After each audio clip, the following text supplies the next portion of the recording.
Hello dear students, आज हम एक नया चैप्टर पढ़ने वाले हैं, that is mechanical properties of solids.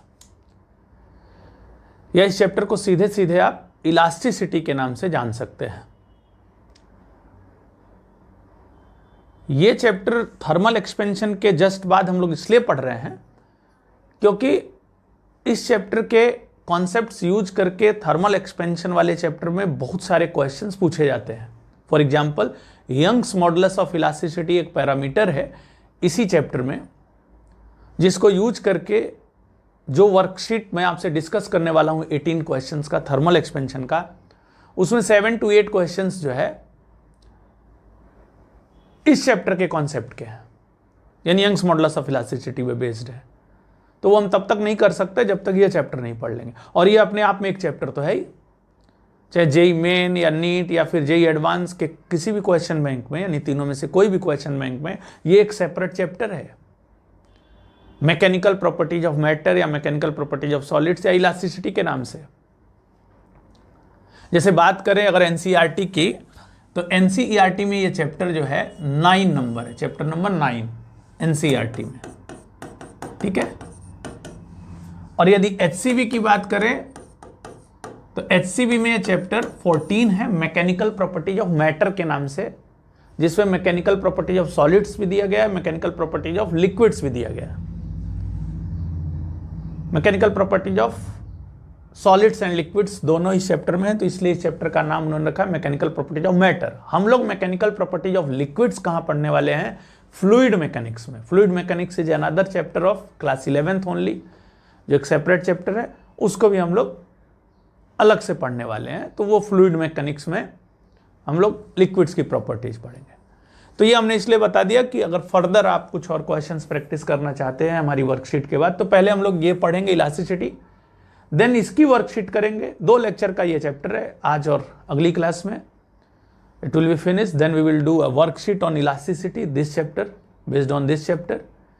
Then we will do the worksheet of thermal expansion, that 18 question वाला थर्मल एक्सपेंशन का वर्कशीट डिस्कस करेंगे। And then we will move on to calorimetry, the next chapter of heat and thermodynamics. So this way ये एक chapter और हमारा हो जाएगा elasticity. अब हम ये चैप्टर स्टार्ट करते हैं।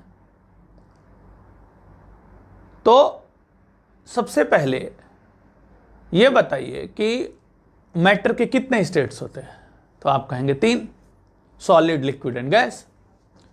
मैं कहूं कि इनमें से किस स्टेट में किसी बॉडी का अपना फिक्स्ड साइज एंड शेप होता है? तो आप कहेंगे सॉलिड। लिक्विड और गैस का आपको पता है अपना कोई फिक्स साइज एंड शेप नहीं होता, जिस वेसल में हम उसको डालेंगे वैसा उसका शेप हो जाएगा। लेकिन सॉलिड का अपना फिक्स्ड साइज एंड शेप होता है। अब यदि हम किसी सॉलिड बॉडी के साइज एंड शेप को चेंज करना चाहते हैं तो हमें क्या करना होगा? हमें फोर्स लगाना होगा। यानी हम बॉडी को क्या करना चाहते हैं? डिफॉर्म करना चाहते हैं। तो बॉडी को डिफॉर्म करने के लिए जो फोर्स हम लगाएंगे उसको हम डिफॉर्मिंग फोर्स या अप्लाइड फोर्स कहेंगे। हमने अप्लाई किया इसलिए अप्लाइड फोर्स, और डिफॉर्म करने के पर्पज से क्या? डिफॉर्म करना मैंने बिगाड़ना, उसका आकार हम बिगाड़ना चाहते हैं, इसलिए उसको डिफॉर्मिंग फोर्स का भी नाम दे सकते हैं। तो अप्लाइड फोर्स का है या डिफॉर्मिंग फोर्स का है। अब आइए मैं आपको 2 सॉलिड बॉडीज देता हूं। एक मैंने आपको दे दिया स्प्रिंग, ये अभी स्प्रिंग अपनी नेचुरल लेंथ में है, और एक मैंने आपको दिया मड की रॉड। मड बोले तो कीचड़, यानी आप मिट्टी में पानी डाल दीजिए और उसको मसल के और एक रॉड का आकार ऐसे दे दीजिए। या वॉल पुट्टी, वॉल पुट्टी करते देखा होगा आपने किसी को, ऐसे वॉल पुट्टी जो दीवारों पे लगाते हैं पुट्टी, तो वो पुट्टी भी एक तरह का मड ही होता है। So it is a rod of mud, और you can say it is putty की रॉड है ये। या आपके पास सोप है, उसको आप क्रश करके और ऐसे एक रॉड का आकार दे सकते हैं। अब मैं कहूं कि डिफॉर्म करिए, इनका आकार चेंज करिए, इसका भी और इसका भी। तो आपने क्या किया? इस स्प्रिंग को आपने दोनों ओर से फोर्स लगा के खींचा, अब ये इस तरह का हो चुका है, स्प्रिंग ऐसी हो चुकी है, ठीक है। और इस केस में क्या होगा, इसको जैसे ही आपने खींचा ये कहीं से भी क्या हो जाएगा, टूट जाएगा। मतलब ये डिफॉर्म हुआ कि मतलब ये क्या हो जाएगा, ये अलग अलग हो जाएगा, ये टूट जाएगा, फोर्स लगाते ही ये टूट गया। होगा नहीं होगा ऐसा? क्योंकि आप ये बिल्कुल प्रैक्टिकल बात बता रहा हूं। क्यों होगा ये तो अब हम लोग आएंगे उस रीजन पे कि इन दोनों का बिहेवियर ही अलग अलग है। ये दोनों दो तरह की बॉडीज है। तो जैसे ही आपने फोर्स लगाई ये टूट गया, ये ऐसा दो टुकड़े में बट गया, हो सकता है 3 टुकड़े में बट जाए। तो अब ये वापस अपनी इस अवस्था में नहीं जा सकता, ओरिजिनल शेप एंड साइज को ये रीस्टोर नहीं कर सकता। जबकि यहां पे क्या होगा, यहां पे आपने फोर्स हटाया, आप देखते हैं कि वापस से इसकी लेंथ क्या हो गई, नेचुरल लेंथ हो गई। तो इसके बिहेवियर, स्प्रिंग के बिहेवियर और इस मड की रॉड के बिहेवियर में क्या है, अंतर है। दोनों का बिहेवियर बिल्कुल अलग अलग है। इसमें हमने डिफॉर्मिंग फोर्स लगाया, इसमें हमने डिफॉर्मिंग फोर्स लगाया, तो क्या हुआ, हमने देखा कि ये अलग अलग टूट गया। और इसमें हमने डिफॉर्मिंग फोर्स लगाया तो हमने देखा कि ये जो है ये खुद भी एक फोर्स लगाने लगा। और इस फोर्स को क्या कहते हैं बताइए, न्यूटन्स लॉज ऑफ मोशन में पढ़ा है, रीस्टोरिंग फोर्स। क्या कहते हैं, रीस्टोरिंग फोर्स। ये रीस्टोर कराने की कोशिश कर रहा है इसकी ओरिजिनल शेप एंड साइज को। सो स्प्रिंग को कि यही प्रॉपर्टी, जिस प्रॉपर्टी की वजह से वो अपने ओरिजिनल साइज एंड शेप को रीस्टोर करने की टेंडेंसी रखता है, उस प्रॉपर्टी को ही क्या कहते हैं, इलास्टिसिटी कहते हैं। The property by virtue of which any body tends to restore its original size and shape is called elasticity. वह गुण जिस गुण के कारण कोई सॉलिड बॉडी अपने ओरिजिनल शेप और साइज को वापस से प्राप्त करने की कोशिश करता है या चाहता, इच्छा रखता है, उस गुण को क्या कहते हैं, इलास्टिसिटी कहते हैं। और ऐसी बॉडी जिसके अंदर यह गुण होता है, the body which possesses this property is called elastic body.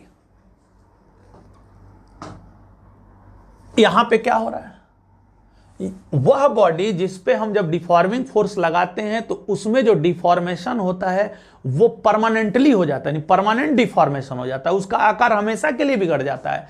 ऐसी बॉडी को हम बोलते हैं प्लास्टिक बॉडी। क्या बोलते हैं, प्लास्टिक बॉडी। ध्यान रखिएगा, क्या बोलते हैं, प्लास्टिक बॉडी। और इसको क्या बोलते हैं, इलास्टिक बॉडी। और किस गुण की वजह से वो रिस्टोर करने की कोशिश कर रहा है, that is called, that property is called elasticity, and here the property is called plasticity. ठीक है, this is a rod of mud और पुट्टी, this is spring। ठीक है, तो स्प्रिंग क्या है, इलास्टिक बॉडी है, उसके अंदर इलास्टिसिटी का बिहेवियर, इलास्टिसिटी नाम का बिहेवियर है या प्रॉपर्टी है। यह mud of rod of mud क्या है, वो प्लास्टिक बॉडी है, उसके अंदर कौन सा प्रॉपर्टी है, प्लास्टिसिटी नाम का प्रॉपर्टी है, जिसकी वजह से डिफॉर्मिंग फोर्स हटाने के बाद भी जो डिफॉर्मेशन हुआ वो परमानेंट हो गया। अब वो वापस से अपने ओरिजिनल शेप एंड साइज को रिस्टोर नहीं कर पाएगा।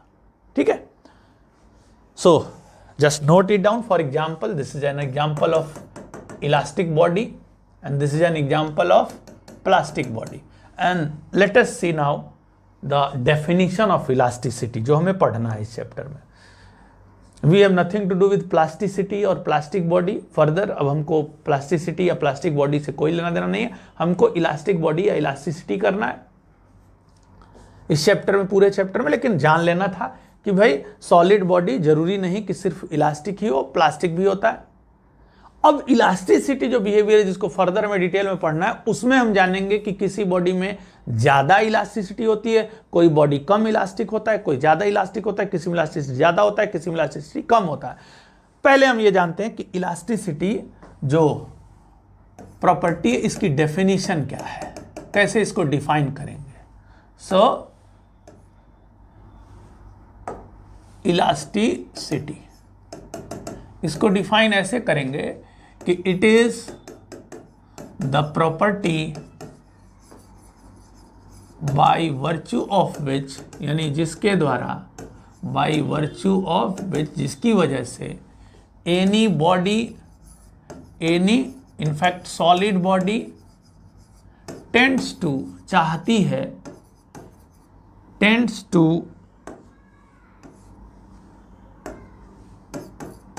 restore its original size and shape when the deforming या applied force या forces is आर रिमूव्ड। ठीक है, जैसे स्प्रिंग है, दोनों तरफ से फोर्स लगाना होगा डिफॉर्मेशन के लिए, तो हम यहां आर इस्तेमाल करेंगे।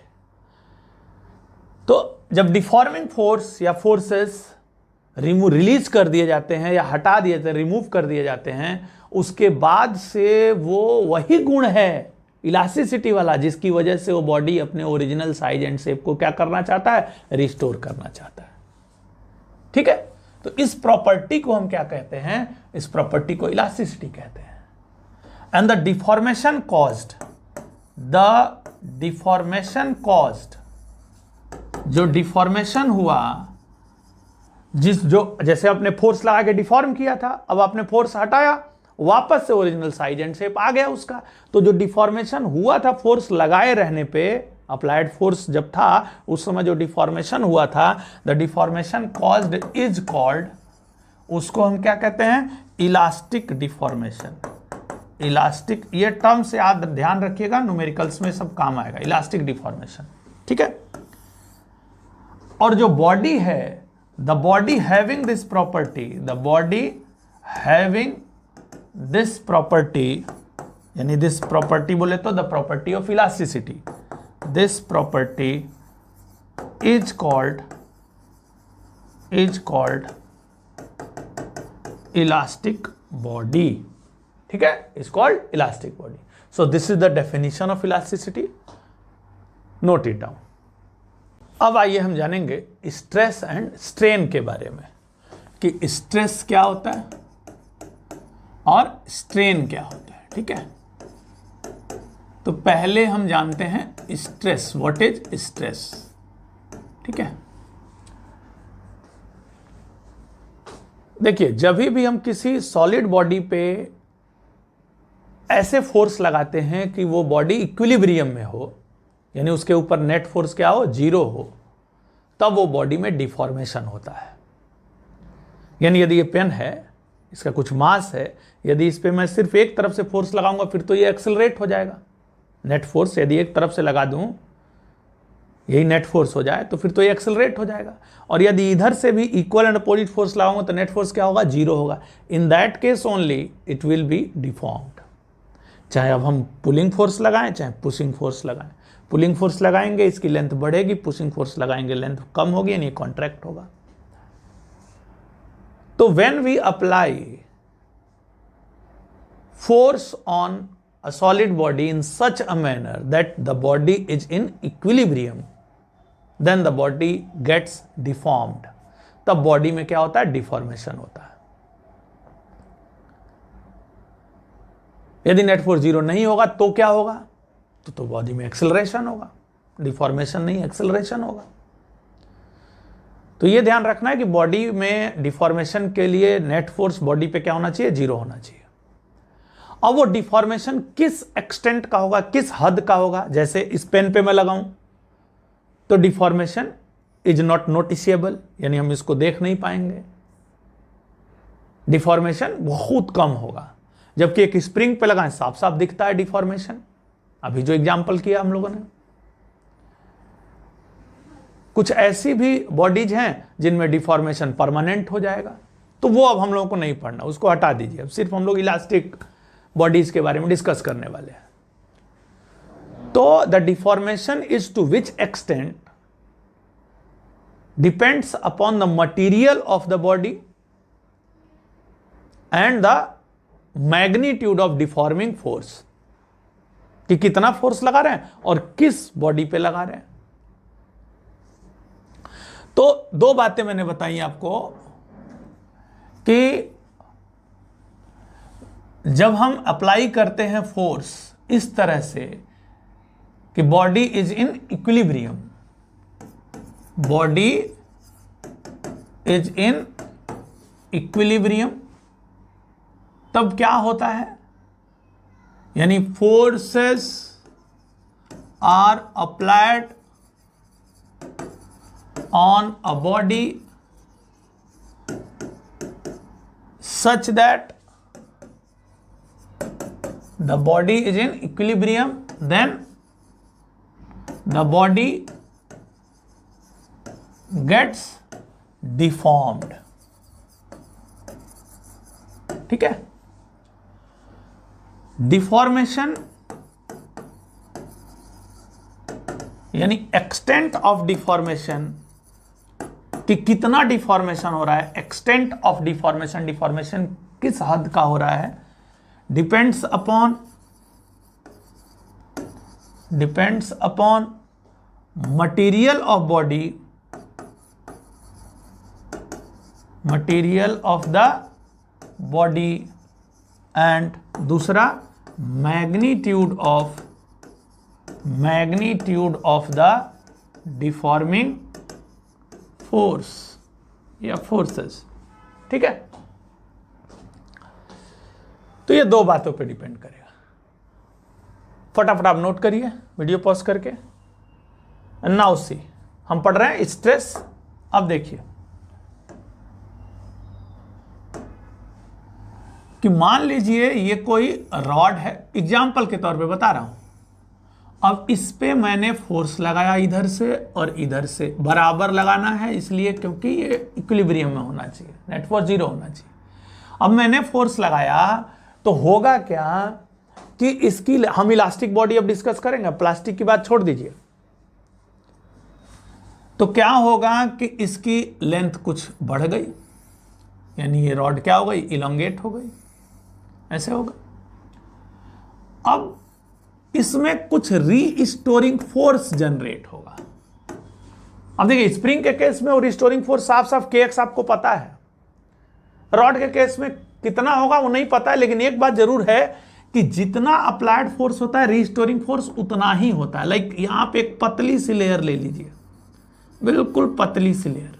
अब इस पतली, सब आपको बताया गया न्यूटन्स लॉज ऑफ मोशन में, ये पतली सी लेयर आपने लिया। अब ये इतनी पतली कि it is almost massless, rod का चाहे मास जितना भी हो, लेकिन it is so, this layer is so thin, बिल्कुल पतली सी लेयर रॉड की।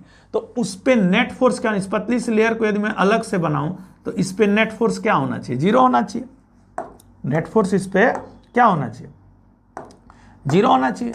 यानी इधर से अप्लाइड फोर्स F है तो रॉड भी इधर से जरूर कितना फोर्स लगाना चाहिए, F लगाना चाहिए, because it is so thin कि इसका जो मास है, this mass of this thin layer of rod is almost what, 0। इसलिए ये क्या होना चाहिए, F ही होना चाहिए। So this is what, this force is which force, this is restoring force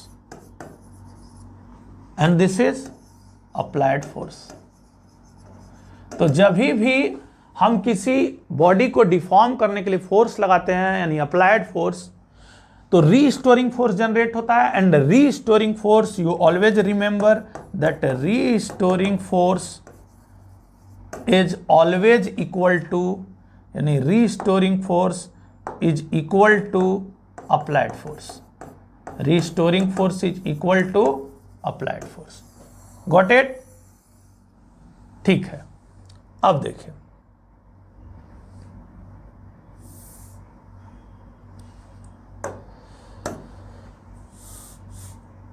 restoring force is equal to applied force. ठीक है, तो आप एक काम करिए, पहले इसको आप नोट भी करते चलिए, इतना नोट कर लीजिए, आप ये डायग्राम बनाइए। हम समझ रहे हैं क्या, स्ट्रेस। अब देखिए, तो आपने जो देखा कि restoring force is equal to applied force. अब ये रॉड है हमारी, इस रॉड का ये क्रॉस सेक्शनल एरिया ये कितना है, ए है। हमने इधर से फोर्स कितना लगाया, एफ, इधर से फोर्स कितना लगाया, एफ। तो किसी भी सेक्शन पे, याद करिए टेंशन, इसमें क्या होगा, रॉड में टेंशन होगा, तो किसी भी सेक्शन पे कितना टेंशन होगा, एफ होगा। यानी हर टेंशन किसको कहते थे, फोर्स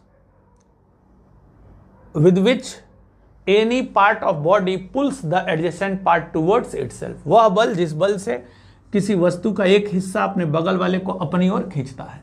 तो यहां इधर वाला हिस्सा इधर की ओर खींच रहा होगा एफ से, इधर वाला इधर की ओर खींच रहा होगा एफ से, तो यहां पे कितना टेंशन है, एफ है।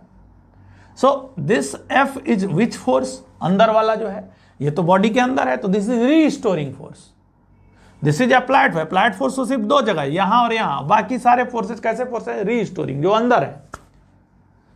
So stress is what, stress is restoring force per unit cross sectional area, बोले तो फॉर एग्जाम्पल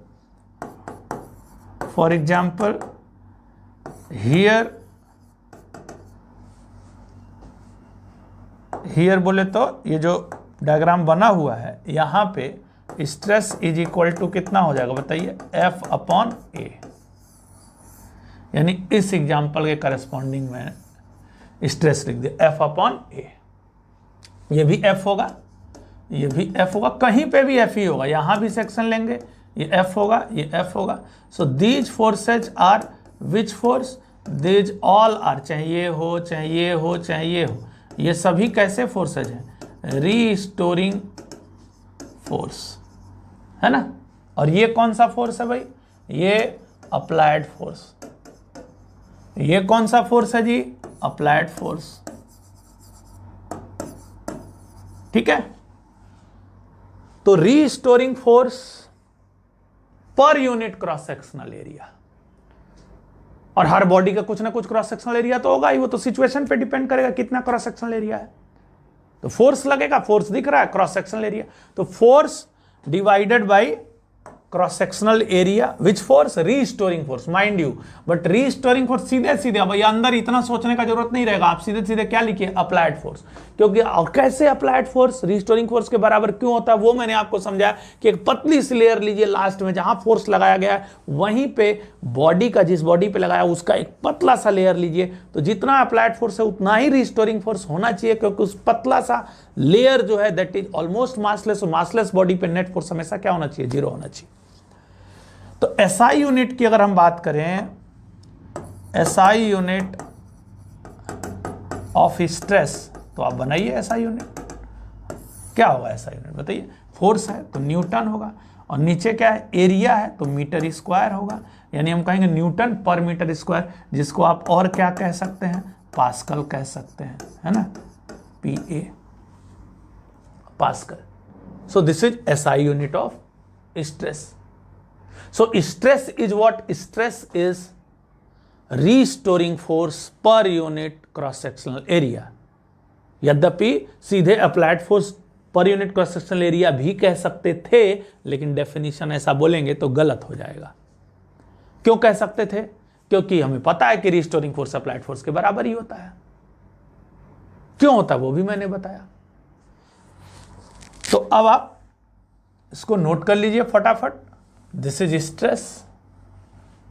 अब ये तीन तरह से स्ट्रेस हम फाइंड करेंगे, और तीनों के करस्पॉन्डिंग तीन तरह का स्ट्रेन होगा। तो पहले हम आइए जानते हैं कि स्ट्रेन क्या होता है। आइए अब हम समझते हैं कि स्ट्रेन क्या होता है। हमने स्ट्रेस बहुत अच्छे से समझ लिया, अब हम जानेंगे कि किसी सॉलिड बॉडी में स्ट्रेन किस तरह से डिफाइन किया गया है। तो किसी भी सॉलिड बॉडी में स्ट्रेन 3 तरह से डिफाइन किया गया है।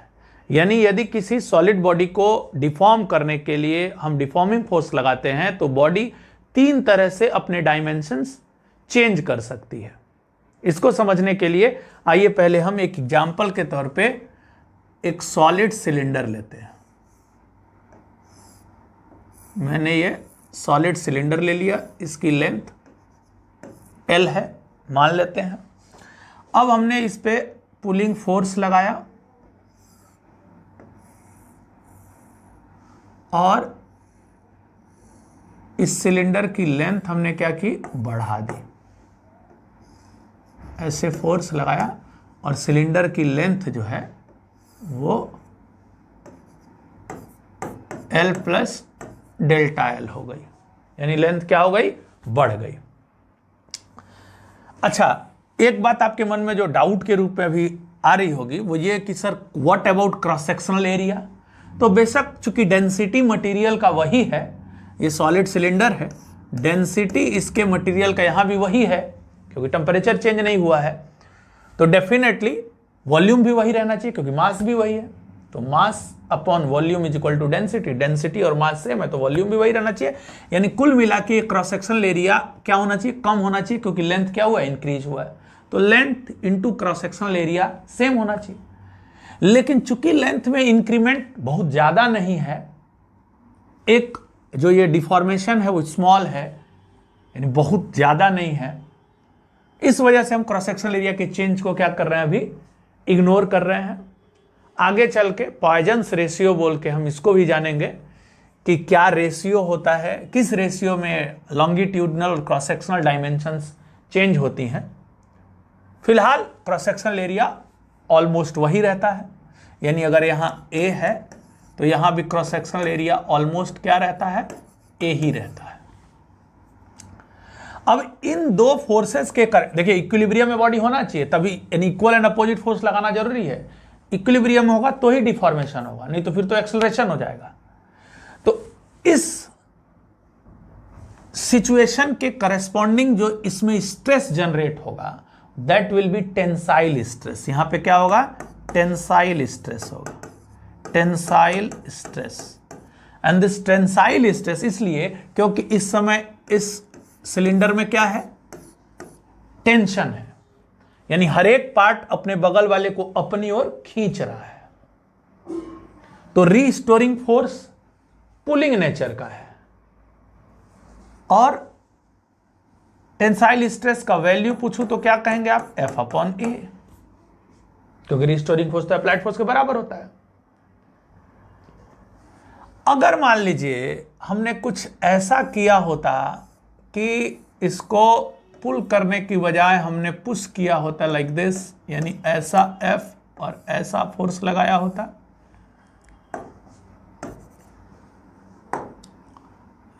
ऐसे फोर्स लगाया होता, क्रॉस सेक्शनल एरिया अभी भी हम यही मान रहे हैं। हाँ, लेंथ जरूर जो है वो क्या है, L प्लस डेल्टा L तो हम लिख रहे हैं, लेकिन डेल्टा L यहां पे क्या है, निगेटिव है, ध्यान रखिएगा। तो initial length plus change is equal to new length, so change in length is negative over here. So यहां पे क्या होगा, यहां हर एक क्रॉस सेक्शन पे एक हिस्सा सिलेंडर का अपने बगल वाले को अपने से क्या कर रहा है, दूर ढकेल रहा है, यानी यहां जो रीस्टोरिंग फोर्स है वो किस नेचर का है, पुशिंग नेचर का है। सो इसलिए यहां जो स्ट्रेस होगा that will B compressive stress. कैसा स्ट्रेस बोलेंगे इसको, कंप्रेसिव स्ट्रेस। और वो कितना होगा, तो उसका मैग्नीट्यूड तो F अपॉन A है, यहां भी F अपॉन A, ठीक है। तो टेंसाइल स्ट्रेस और कंप्रेसिव स्ट्रेस। अब यदि इस तरह से इस सिलेंडर की डायमेंशंस चेंज हुई हैं, this is first kind of strain. इसके बाद दो और स्ट्रेन हम लोगों को सीखना है। तो ऐसी सिचुएशन में स्ट्रेन डिफाइन किया गया है लॉन्गिट्यूडिनल स्ट्रेन के नाम से, लॉन्गिट्यूडिनल स्ट्रेन, लॉन्गिट्यूडिनल स्ट्रेन। और लॉन्गिट्यूडिनल स्ट्रेन क्या होगा भाई, change in length upon original length, delta L upon L. ठीक है, दोनों ही केस में यही सेम स्ट्रेन की डेफिनेशन वही है, change in length upon length. So corresponding to tensile stress और compressive stress, the strain defined is longitudinal strain and it is defined as change in length upon original length or initial length. So longitudinal strain जरा देखिए, ये जो है tensile stress के corresponding कैसा होगा भाई, पॉजिटिव या निगेटिव होगा, तो डेल्टा एल क्या होगा, पॉजिटिव होगा, यानी इट इज पॉजिटिव फॉर या corresponding to positive, corresponding to which stress, tensile stress, and it is negative corresponding to compressive stress। क्योंकि अगर हम कंप्रेसिव स्ट्रेस प्रोड्यूस करेंगे यानी पुशिंग फोर्स अप्लाई करेंगे दोनों तरफ से, तो लेंथ क्या हो जाएगी, घट जाएगी। आई बात समझ में। और एक बात जरा मुझे बताइए कि लॉन्गिट्यूडिनल स्ट्रेन की यदि मैं आपसे यूनिट पूछूं तो क्या कहेंगे आप? लॉन्गिट्यूडिनल यदि स्ट्रेन की मैं यूनिट पूछूं तो आप क्या कहेंगे? तो लॉन्गिट्यूडिनल स्ट्रेन जो है यूनिटलेस क्वांटिटी है, क्योंकि length change in length upon length, दोनों जगह लेंथ का यूनिट आएगा, तो ये क्या हो जाएगा, यूनिटलेस हो जाएगा। However any kind of strain, दो तरह का और हम लोगों को सीखना है, वो सारी स्ट्रेन जो होगी दोनों ही यूनिटलेस होगी। लेकिन यहां एक एक करके हम लोग देख रहे हैं, तो यहां पहले आप ये देख लीजिए कि ये जो फर्स्ट काइंड ऑफ जो स्ट्रेन है दैट इज लॉन्गिट्यूडिनल स्ट्रेन, तो किसके करस्पॉन्डिंग और किस तरह की स्ट्रेस के संगत या करस्पॉन्डिंग ये स्ट्रेन होगी, तो that will be corresponding to tensile stress और कंप्रेसिव स्ट्रेस। टेंसाइल स्ट्रेस के केस में लेंथ इंक्रीज होगी, कंप्रेसिव स्ट्रेस के केस में लेंथ डिक्रीज होगी। दोनों ही परिस्थितियों में longitudinal strain will be defined as change in length upon length. So note it down and then we will move on to second type of strain. चलिए अब हम लोग दूसरे तरह का स्ट्रेन देखते हैं, एग्जाम्पल वही लेते हैं। ये हमारा सिलेंडर है, क्रॉस सेक्शनल एरिया ए है, ठीक है, लेंथ एल है। इस पे क्या किया हमने कि दोनों ही cross sections top and bottom दोनों ही पे इक्वल एंड अपोजिट फोर्सेस लगाए हमने इस क्रॉस सेक्शन के पैरेलल। यानी लाइक आपके पास कोई अगर बुक है तो बुक को ऊपर हाथ रख के बुक के और ऐसे ढकेल दीजिए, तो बुक क्या हो जाएगी आपकी, थोड़ी टिल्ट हो जाएगी, है ना। इसमें कैसे होगा मैं दिखाता हूं आपको। तो यदि मान लीजिए आपने ये नीचे वाला जो क्रॉस सेक्शन इसको फिक्स कर दिया है और ऊपर वाले क्रॉस सेक्शन पे आपने कुछ यूं फोर्स लगाया, ऐसा फोर्स लगाया, ऐसा फोर्स लगाया। ये ऐसे देखते हैं,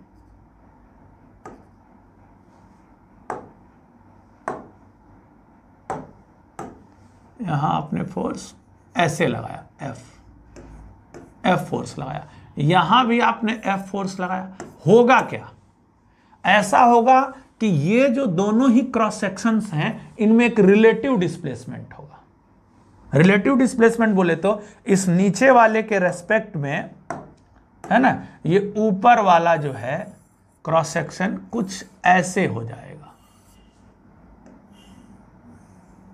ये कुछ इस तरह से हो जाएगा।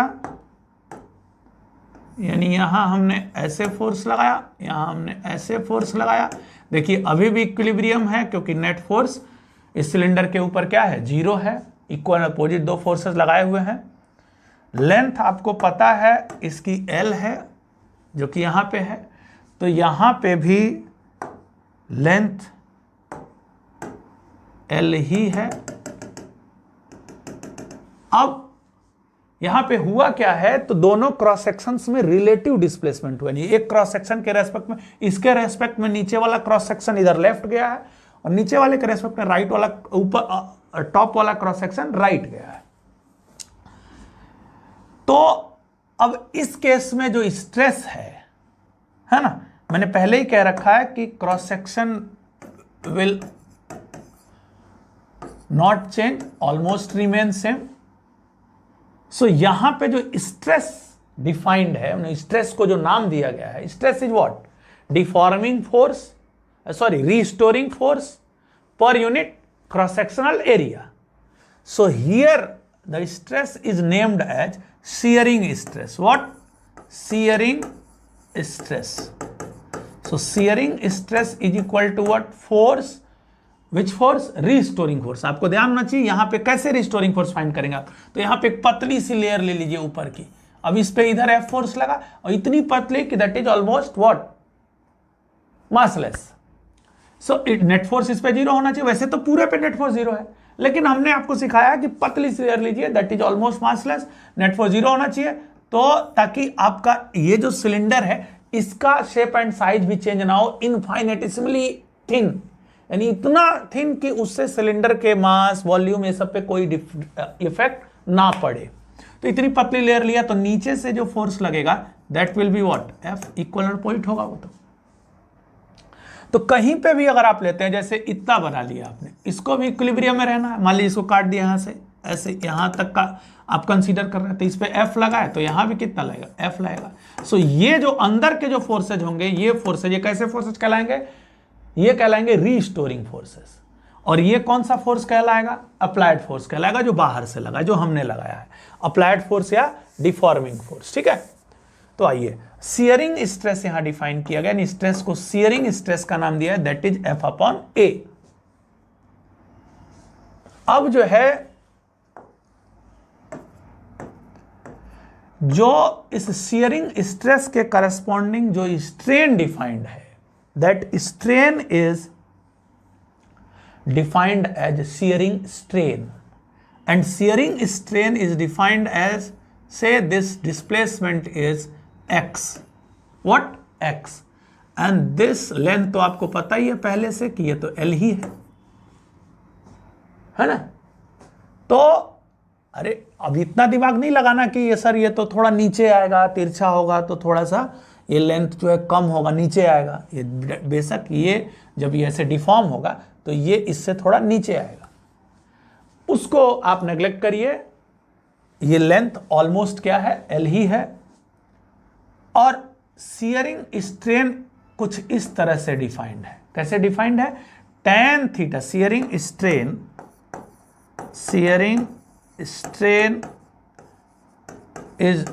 is equal to, it is defined as this relative displacement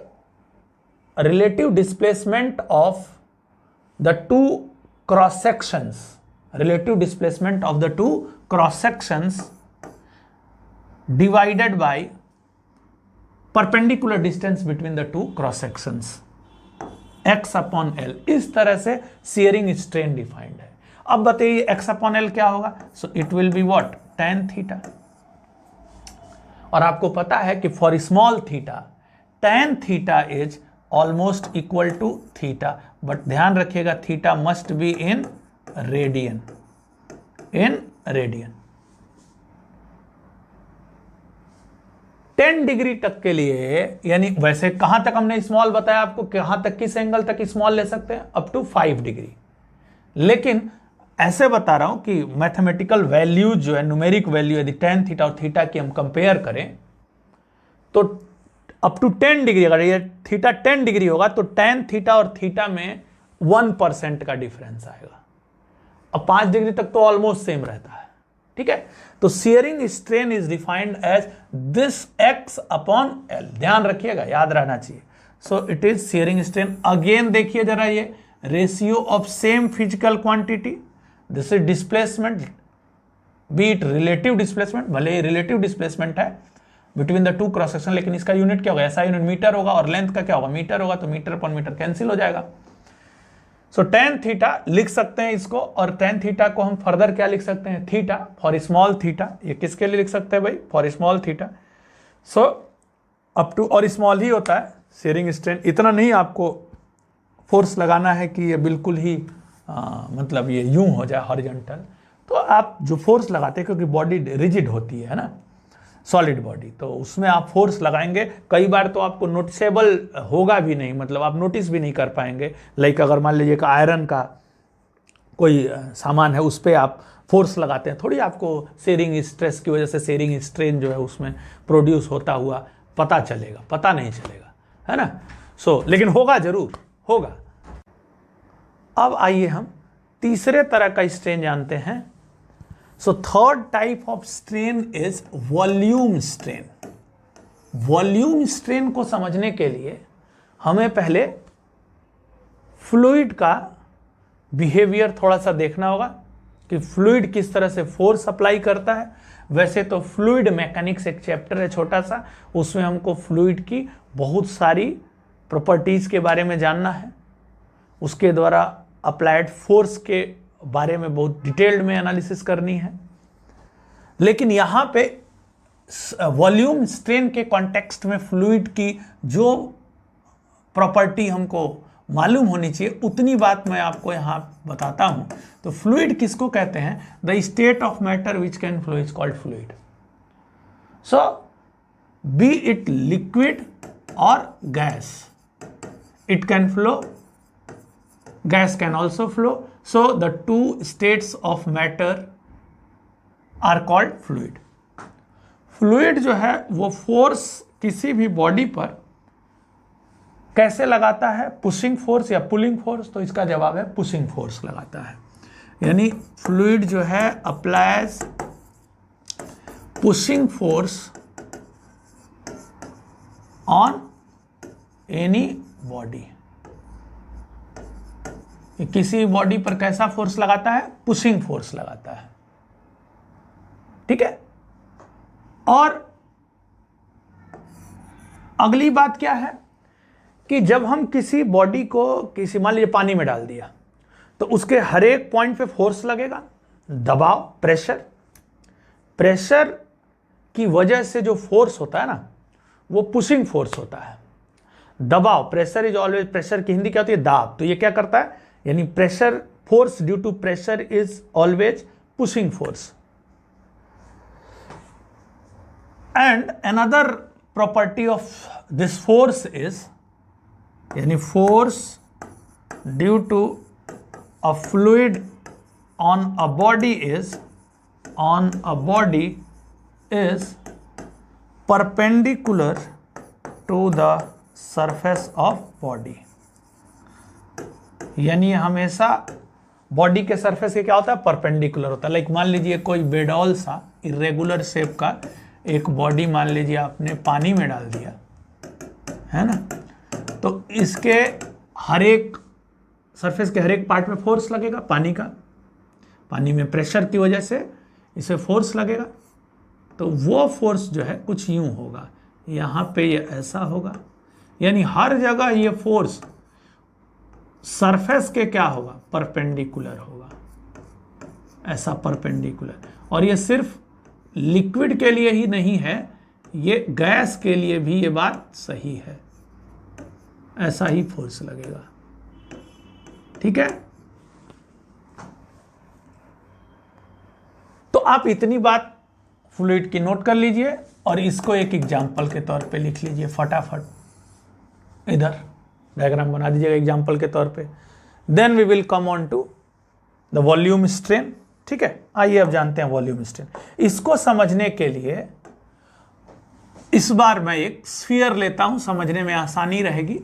एक स्फीयर ले लिया, स्फीयर का साइज बहुत ज्यादा नहीं है, मतलब बहुत बड़ा नहीं है, और इस वजह से प्रेशर सब जगह क्या है, समान है। किसी फ्लूइड में इसको डाल दिया है और ये सॉलिड स्फीयर है ना। स्फीयर चाहे तो आइए यहां से लेता हूं,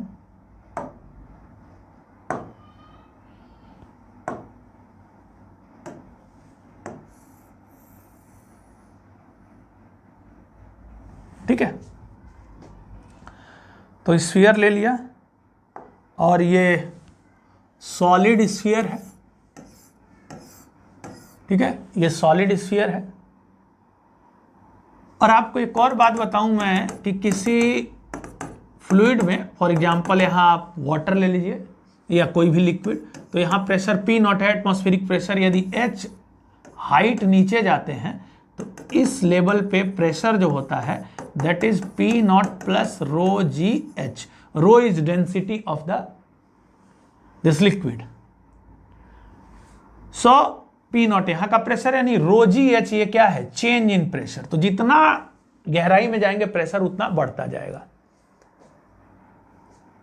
तो हम हाई प्रेशर पे यानी बहुत नीचे हैं, और यहां पे मान लीजिए एक स्फीयर हमने जो लिया था, स्फीयर यहां पे, वो यहां पे है, तो यहां का प्रेशर और यहां का प्रेशर हम ऑलमोस्ट सेम मान सकते हैं, क्योंकि मैं ऐसा कह दे रहा हूं कि इसका जो रेडियस है, ये radius is much smaller than क्या, is much smaller than this depth h, यानी इस h की तुलना में रेडियस बहुत छोटा है, यानी डायमीटर भी बहुत छोटा हो जाएगा। 2r will also be much smaller than h, and so pressure here and here, जो टॉप पे या बॉटम पे जो प्रेशर होगा ऑलमोस्ट सेम हम ले सकते हैं, ठीक है। तो यहां पे क्या होगा कि फ्लूइड में प्रेशर की वजह से इस पे इस तरह से फोर्स लगेगा, इस तरह से इस पे फोर्स लगेगा। और बहुत ध्यान से समझना, क्योंकि हर एक चीज मैं बताऊंगा, I will not skip even the smallest concept, सबसे छोटी छोटी बात भी मैं स्किप नहीं करूंगा, समझाते हुए चलूंगा। अब देखिए क्या हो रहा है, जब ऐसे फोर्स लग रहा है तो अब आप इसका आउटर सरफेस ले लीजिए, खाली इस सॉलिड स्फीयर का आउटर सरफेस में यहां अलग से बना देता हूं। बहादुरों यहां बाहर से मान लो यहां पे F फोर्स लगाया, यानी ये फ्लूइड ने लगाया, तो अंदर का जो सॉलिड मटेरियल है वो भी इस लेयर पे, आउटर लेयर पे F फोर्स लगाया, क्योंकि this layer must be in equilibrium. अगर ये फोर्स F से कम है तो ये क्या हो जाएगा, ये जो लेयर है ये क्या हो जाएगी, इधर खिसक जाएगी, यानी ये रुकेगा वहीं पे इक्विलिब्रियम जहां पे होगा, नहीं ये और ये क्या होना चाहिए, बराबर होना चाहिए। ये कैसा फोर्स कहलाएगा, ये कहलाएगा रीस्टोरिंग, क्योंकि ये चाहता है, ये फोर्स चाहता है कि ये लेयर हमारी वहीं पे रहे, वापस जहां पे थी उधर क्यों ढकेल रहा है। और ये कैसा फोर्स है, ये अप्लाइड फोर्स है। तो ऐसा फोर्स लगने की वजह से, यदि बाहर से लगने वाला फोर्स अंदर से लगने वाले फोर्स से ज्यादा है तो वॉल्यूम क्या हो जाएगा, घट जाएगा। कुछ वैसा ही यहां पे हुआ। अब देखिए यहां पे क्या होगा कि यहां जो बाहर का प्रेशर है वो, जैसे यहां पे मान लीजिए शुरू में स्फीयर हमारा यहां पे था, सॉलिड स्फीयर, तो बाहर का प्रेशर P नॉट था, और अंदर से भी जो आउटर लेयर पे जो फोर्स लग रही थी उस फोर्स के करस्पॉन्डिंग जो प्रेशर था इस आउटर लेयर पे, जस्ट इस आउटर लेयर पे, यानी ये जो आपकी आउटर लेयर है, अंदर से जो प्रेशर था वो भी कितना था, P नॉट था, यानी सॉलिड मटेरियल की वजह से जो उस पे फोर्स लगाया जा रहा था, दैट रिस्टोरिंग फोर्स, उसके करस्पॉन्डिंग जो प्रेशर था वो भी क्या था, P नॉट था। जब ये अंदर H डेप्थ नीचे गया और हमने कह दिया कि ये डायामीटर जो इस H की तुलना में बहुत कम है, नहीं यहां और यहां प्रेशर ऑलमोस्ट आप सेम मान सकते हैं, यानी ये जो हुआ ना, ये rho g h, this is what, delta P, यानी change in pressure, and that is positive. अगर पहले यहां रहा होता और बाद में हम यहां ले जाते तो डेल्टा P हमारा क्या हो जाता, नेगेटिव हो जाता है। यानी ये इनिशियल प्रेशर होता और इसको ऊपर लेके जाते तो ये क्या हो जाता, बाहर का प्रेशर कम हो जाता, इसका मतलब ये क्या हो जाता, फैल जाता, यानी इसका वॉल्यूम क्या हो जाता, बढ़ जाता। लेकिन यहां पे हम अंदर लाए हैं तो ये जो हमारा जो प्रेशर लग रहा है ना, ये जो प्रेशर की वजह से जो फोर्स है, this total force will be how much, this delta P into the surface area. Pressure क्या होता है, perpendicular force upon surface area. So perpendicular force will be pressure into surface area. See, pressure is equal to perpendicular force on the surface upon surface area. SI unit वही Newton पर metre square यानी pascal.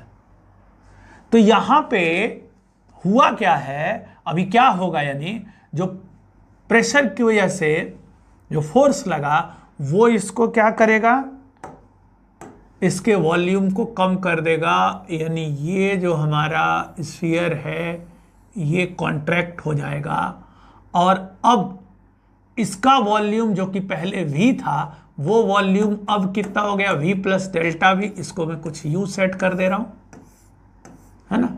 Force तो अभी भी वैसे ही लगेगा perpendicular.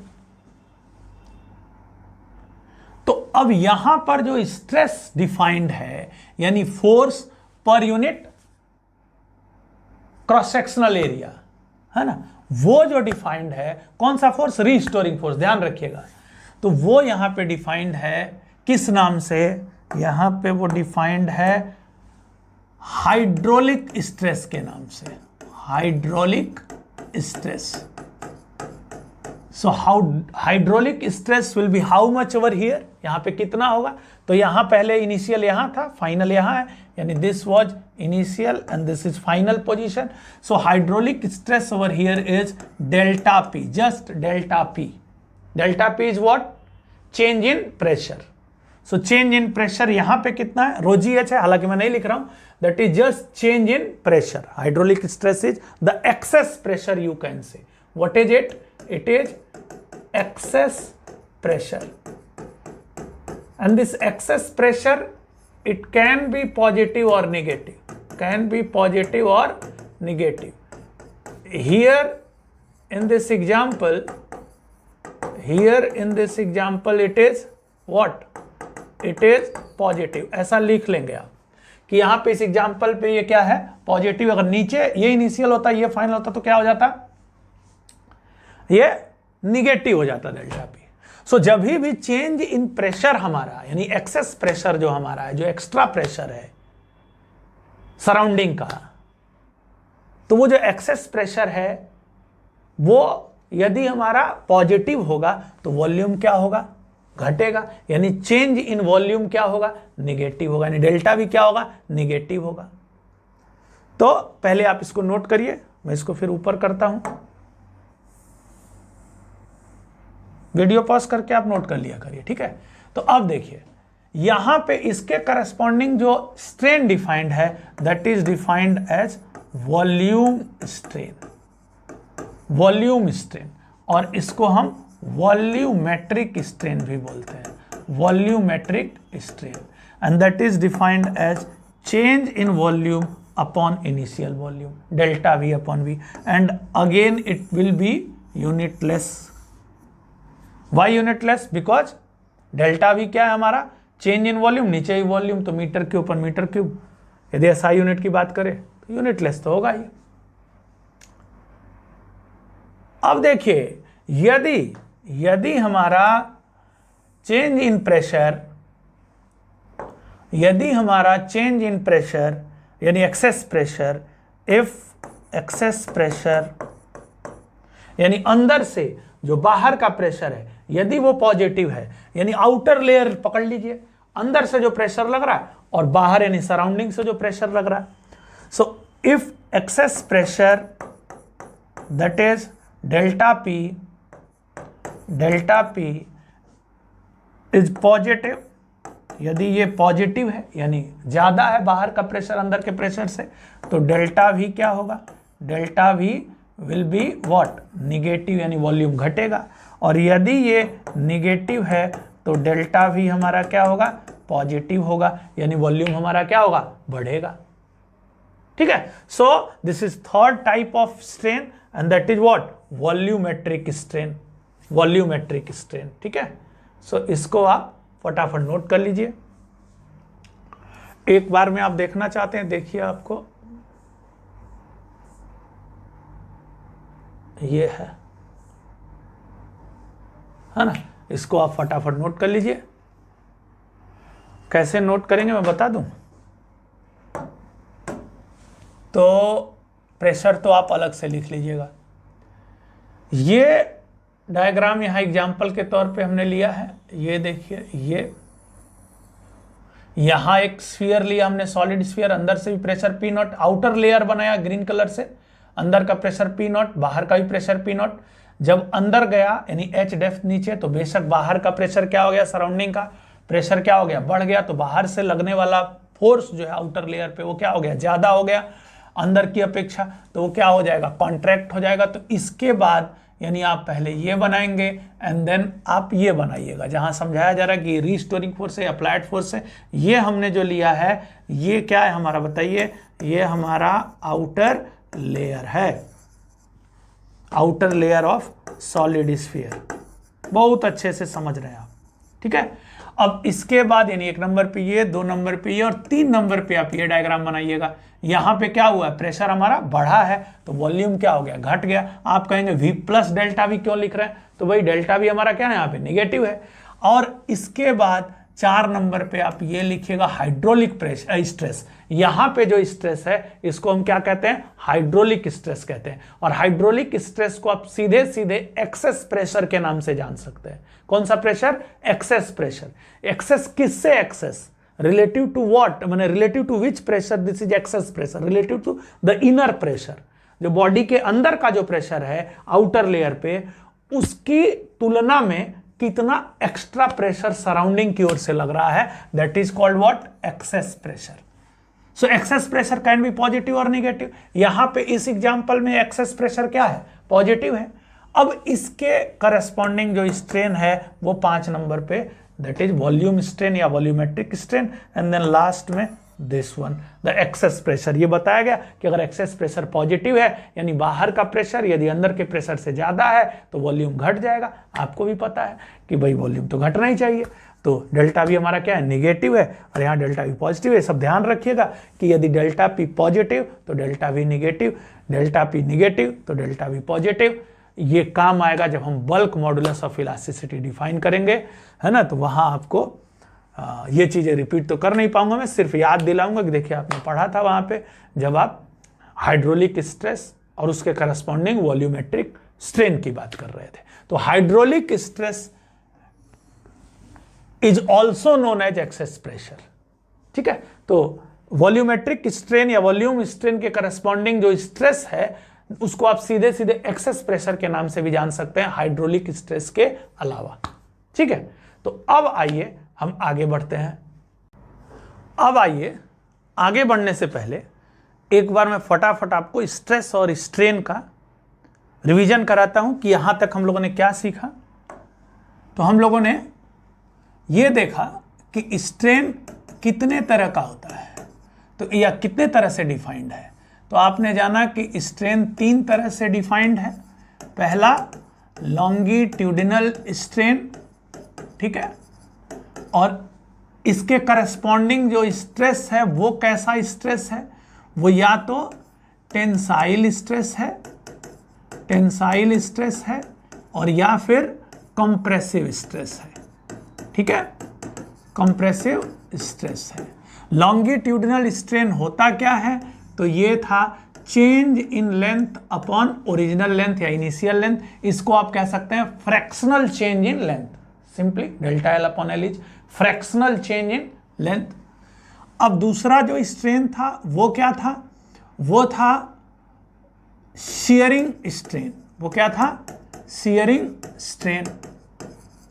सो shearing strain क्या था, शियरिंग स्ट्रेन या शियरिंग स्ट्रेन के करस्पॉन्डिंग, पहले शियरिंग स्ट्रेन था क्या, तो शियरिंग स्ट्रेन था x अपॉन एल। वो आपने देखा था x क्या था, तो relative displacement of the two cross sections top and bottom, दोनों टॉप और बॉटम क्रॉस सेक्शंस के बीच का relative displacement upon perpendicular distance between them, जिसको हम tan थीटा भी कह सकते हैं और इसको हम थीटा भी कह सकते हैं, क्योंकि ये डिफॉर्मेशन स्मॉल होता है, यानी अप टू 5 डिग्री तक हम tan थीटा को थीटा भी लिख सकते हैं इन रेडियंस। इसके करस्पॉन्डिंग जो स्ट्रेस था that was named as shearing stress, और यहां भी F अपॉन ए, यहां भी F अपॉन ए, यहां भी F अपॉन ए स्ट्रेस के लिए। और तीसरा था हमारा वॉल्यूम या volumetric strain. So it was defined as fractional change in volume and change in volume upon original volume, that is fractional change in volume। और इसके corresponding जो strain है, सॉरी जो stress है, that is known as hydraulic stress, या simply हम कह सकते हैं excess pressure, excess pressure, ठीक है, याद रहेगा सब। चलिए, बहुत बढ़िया। अब आइए, अब हम लोग आगे बढ़ेंगे और हुक्स लॉ जानेंगे। हुक एक साइंटिस्ट का नाम है। इन्होंने स्ट्रेस और स्ट्रेन के बीच के रिलेशन को बहुत डीपली एनालाइज किया और एक कंक्लूजन ड्रॉ किया, अपना लॉ दिया। इन 1676 हुक नाम के एक साइंटिस्ट थे। इन्होंने अपना एक लॉ प्रेजेंट किया and that was known as what, Hooke's law. इनके नाम पे उस लॉ का नाम पड़ा क्या, हुक्स लॉ। उन्होंने कहा कि फॉर स्मॉल डिफॉर्मेशंस, यानी बहुत ज्यादा नहीं, जैसे एक स्प्रिंग है और स्प्रिंग को आप अपने बॉल पेन में, यदि स्प्रिंग है तो उसको निकालिए और उसको खींच रहे हैं यदि आप, और ज्यादा खींच देंगे तो फिर वो वापस अपने ओरिजिनल लेंथ को या ओरिजिनल शेप एंड साइज को रिस्टोर नहीं कर पाएगा। और ऐसा भी हो सकता है कि कुछ हद तक आपने खींच के छोड़ा तो वो वापस तो आया लेकिन ओरिजिनल शेप को नहीं रिस्टोर कर पाया। और एक ऐसा भी सिचुएशन आएगा जब वो बिल्कुल भी अपने ओरिजिनल शेप एंड साइज को रिस्टोर करने की कोशिश भी नहीं करेगा, यानी उसमें परमानेंट डिफॉर्मेशन आ जाएगा। नहीं, that elastic body will start behaving like plastic body. So ये सब हम लोगों को इससे आगे के क्रम में बहुत डिटेल में पढ़ना है। स्ट्रेस और स्ट्रेन का कर्व देखेंगे हम लोग कि कहां तक एक बॉडी इलास्टिक बॉडी की तरह व्यवहार करेगा। ठीक है, यदि प्लास्टिक बिहेवियर हम लोग को नहीं पढ़ना है, चैप्टर का नाम ही इलास्टिसिटी, लेकिन हमको पता होना चाहिए कि किस लिमिट के बाद हम और यदि डिफॉर्मिंग फोर्स का मैग्नीट्यूड बढ़ाते हैं तो elastic behaviour, the body will lose its elastic behaviour. So under that limit, with in that limit, उस लिमिट में ही हुक ने यह लॉ दिया है। यानी उस लिमिट से तात्पर्य है कि भाई आपको डिफॉर्मिंग फोर्स का मैग्नीट्यूड एक लिमिट से कम रखना है ताकि डिफॉर्मेशन छोटा हो, कम रहे। सो फॉर स्मॉल डिफॉर्मेशंस, इन्होंने कहा कि फॉर स्मॉल डिफॉर्मेशंस, स्ट्रेस जो हम प्रोड्यूस करते हैं ना, स्ट्रेस जो हम फोर्स लगाते हैं, डिफॉर्मिंग फोर्स लगाते हैं, चाहे वो टेंसाइल स्ट्रेस या कंप्रेसिव स्ट्रेस के रूप में हमने स्ट्रेस प्रोड्यूस करने के लिए फोर्स लगाया, या शियरिंग स्ट्रेस के रूप में स्ट्रेस प्रोड्यूस करने के लिए फोर्स लगाया, या हाइड्रोलिक स्ट्रेस या एक्सेस प्रेशर के रूप में स्ट्रेस प्रोड्यूस करने के लिए फोर्स लगाया, हर केस में स्ट्रेस जो है वो स्ट्रेन के क्या होता है, डायरेक्टली प्रोपोर्शनल होता है। यानी यदि आपको स्ट्रेन ज्यादा चाहिए, like fractional change in length ज्यादा चाहिए, तो टेंसाइल स्ट्रेस या कंप्रेसिव स्ट्रेस आपको ज्यादा लगाना होगा। यदि स्ट्रेन आप दोगुना करना चाहते हैं तो स्ट्रेस को भी दोगुना करना। डायरेक्टली प्रोपोर्शनल का मतलब क्या, if strain is made, we wish to quadruple this strain, इन 4 गुना करना चाहते हैं तो हमको स्ट्रेस को भी क्या करना होगा, 4 गुना अप्लाई करना होगा। ऐसा उन्होंने एक रिलेशन स्टैब्लिश होता हुआ देखा और उसको हम हुक्स लॉ के नाम से जानते हैं। So further it is written like stress is equal to K, this is some proportionality constant, K into what, strain. This K is a positive proportionality constant. आप तो जान रहे हैं, if y is directly proportional to x, अगली line में क्या लिखते हैं, y is equal to kx.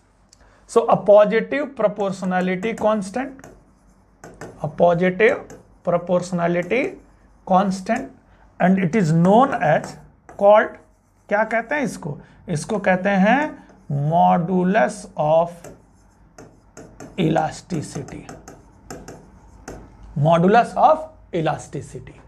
ठीक है, तो आपने कितने तरह का स्ट्रेन देखा है, 3 तरह का। तीनों के करस्पॉन्डिंग 3 तरह का स्ट्रेस हमने डिफाइन किया है। स्ट्रेस को 3 नाम दिए हैं। तो 3 तरह की स्ट्रेन के लिए, तो तीनों तरह की स्ट्रेन के करस्पॉन्डिंग 3 तरह का मॉडुलस ऑफ इलास्टिसिटी भी हम लोग डिफाइन करने जा रहे हैं। आइए जाने कि कौन, पहले इसको नोट कर लिए, this is known as Hooke's law. This stress is equal to K into strain और this stress directly proportional to strain. इसी को हम कहते हैं क्या, हुक्स लॉ। हुक एक साइंटिस्ट का नाम है, इन्होंने स्ट्रेस और स्ट्रेन के बीच के रिलेशन को इस तरह से अपने लॉ के रूप में बताया है। ठीक है, अब आइए आगे बढ़ते हैं और हम ये जानते हैं कि जो मॉडुलस ऑफ इलास्टिसिटी है ना, ये देखिए मॉडुलस ऑफ इलास्टिसिटी तीनों ही केस में, यानी तीनों ही तरह के स्ट्रेन के लिए तीन नाम से इसको हम जानते हैं, यानी लॉन्गिट्यूडिनल स्ट्रेन के लिए, लॉन्गिट्यूडिनल स्ट्रेन के केस में हम इसको जानते हैं किस नाम से, यंग्स मॉडुलस। यंग्स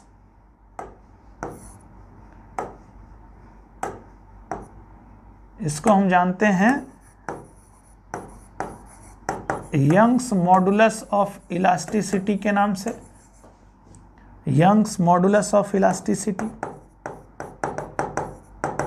और ये काम हुक ने नहीं किया है, अब ये यंग अगेन एक साइंटिस्ट का नाम है, तो इन्होंने इस के की वैल्यू फाइंड की किसके लिए, लॉन्गिट्यूडिनल स्ट्रेन के लिए, और इनको उन्होंने नाम उस के को नाम दे दिया गया क्या, यंग जो साइंटिस्ट थे उनके नाम पे नाम दे दिया गया यंग्स मॉडुलस ऑफ इलास्टिसिटी। ठीक है, again for shearing strain this modulus of elasticity is named to be shearing modulus of या शियर मॉडुलस ऑफ इलास्टिसिटी,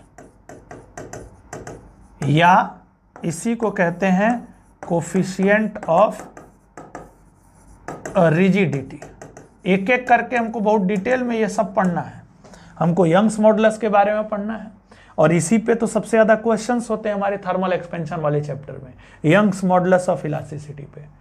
यहां कोफिशिएंट ऑफ रिजिडिटी या शियर मॉडुलस ऑफ इलास्टिसिटी, इस पे न्यूमेरिकल्स ना के बराबर पूछे जाते हैं, कोई स्कोप ही नहीं इसका, हालांकि पढ़ना तो पड़ेगा, पढ़ेंगे बहुत अच्छे से, कम है इसका स्कोप, कम है। And then third one is bulk modulus of elasticity, जो इस चैप्टर में कम और थर्मोडायनेमिक्स वाले चैप्टर में, यानी हीट एंड थर्मोडायनेमिक्स वाले चैप्टर में बल्क मॉडुलस ऑफ इलास्टिसिटी का यूज बहुत करेंगे हम लोग, थर्मल एक्सपेंशन में नहीं करेंगे बल्क मॉडुलस ऑफ इलास्टिसिटी को, थर्मोडायनेमिक्स, इसी के लिए तो इलास्टिसिटी आपको पढ़ाया जा रहा है। ये भी करना है और ये भी करना है, इसका स्कोप ही नहीं है। जब आप जानेंगे, अभी एक एक करके हम लोग तीनों जानेंगे, bulk modulus of elasticity how, पहले ये जान ले कौन से स्ट्रेन के करस्पॉन्डिंग है ये, तो ये है वॉल्यूम या वॉल्यूमेट्रिक स्ट्रेन, बोले तो वॉल्यूम स्ट्रेन लिख देता हूं, तो वॉल्यूम स्ट्रेन के करस्पॉन्डिंग जो आप यहां, यदि ये स्ट्रेन वॉल्यूम स्ट्रेन है तो इसके को क्या नाम दिया गया, इसको नाम दिया गया बल्क मॉडुलस ऑफ इलास्टिसिटी। तो ये बात बिल्कुल क्लियर होनी चाहिए, बल्क मॉडुलस ऑफ, देखिए शियर मॉडुलस ऑफ इलास्टिसिटी या कोफिशिएंट ऑफ रिजिडिटी, तो ये बात बिल्कुल क्लियर होनी चाहिए कि ये हुक्स लॉ में स्ट्रेन, तीनों ही तरह के स्ट्रेन के लिए इसके को फर्दर तीन नाम दिए गए, हर एक स्ट्रेन के करस्पॉन्डिंग, लॉन्गिट्यूडनल स्ट्रेन के करस्पॉन्डिंग के को नाम दिया गया Young's modulus of elasticity, shearing strain के corresponding shear modulus of elasticity या कोफिशिएंट ऑफ रिजिडिटी नाम दिया गया के को, और वॉल्यूम स्ट्रेन के करस्पॉन्डिंग के को नाम दिया गया बल्क मॉडुलस ऑफ इलास्टिसिटी। ठीक है, तो आप ये हुक्स लॉ में सारा कुछ नोट कर लीजिए। ठीक है, ये आप नोट करिए, फटाफट वीडियो पॉज करके नोट करिए। ये 1676 तो ऐसे ही बता दिया, वो नहीं कोई पूछेगा आपसे, ये नोट करिए आप।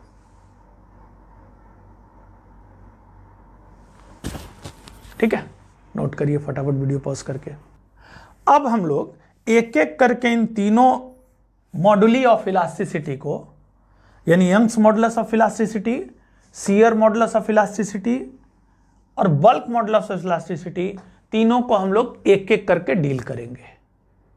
लेकिन उससे पहले हम लोग जानेंगे स्ट्रेस और स्ट्रेन का कर्व कैसा होता है, यानी ये देखेंगे कि कहां तक कितना डिफॉर्मिंग फोर्स लगाने पर या कितना स्ट्रेस प्रोड्यूस करने पर ये रिलेशन होल्ड करेगा। ये जो फॉर स्मॉल डिफॉर्मेशन हुक ने कहा, तो उसका मीनिंग क्या है ये हम लोगों को समझ में आएगा जब हम स्ट्रेस स्ट्रेन कर्व देखेंगे।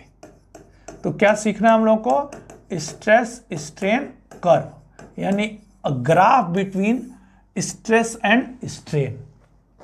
ठीक है, कि कितना स्ट्रेन प्रोड्यूस करने के लिए कितना स्ट्रेस हम अप्लाई करेंगे और कितना स्ट्रेस अप्लाई करने के बाद बॉडी अपना इलास्टिक प्रॉपर्टी लूज कर देता है, यानी उसके अंदर प्लास्टिसिटी का बिहेवियर आ जाता है। ये हम लोगों को यहां पे देखना है। बट आज की क्लास मैं यहीं रोकता हूं। बहुत अच्छे से आपने इस चैप्टर के फंडामेंटल्स जाने। अब बस थोड़ी सी बात यही जाननी है, क्या? Stress strain curve and then तीनों मॉड्यूली ऑफ इलास्टिसिटी को हम लोग एक एक करके देखेंगे and then we will move on to the best possible problems in the very next class only.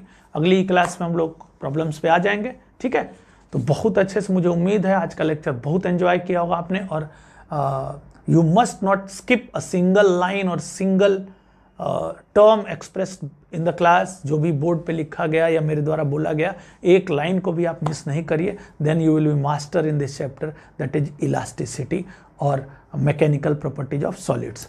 ठीक है, तो मिलते हैं हम लोग नेक्स्ट क्लास में। तब तक के लिए थैंक यू वेरी मच।